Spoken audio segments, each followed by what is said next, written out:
Welcome! If you want to get this iOS launcher on your ALLVIEW X4 Soul Style, right now I'm going to show you how to get it, how to download and install this launcher. So for the first I'm going to delete this application. And right now we are back with our stock and the default launcher. So right now we have to go for the Play Store, tap on the search, and right here we have to type iOS launcher.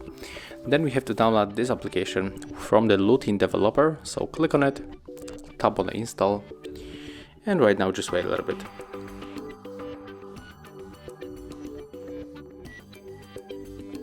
When it's finished, we have to open.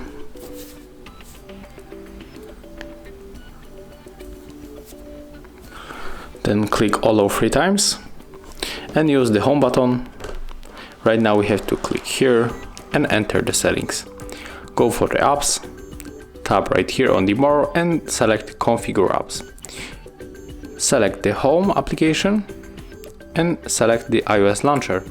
Right now just go back to our main screen, and as you can see our launcher has changed. So I hope that I'll help you guys. If I do, leave thumbs ups, comments and subscribe to our channel.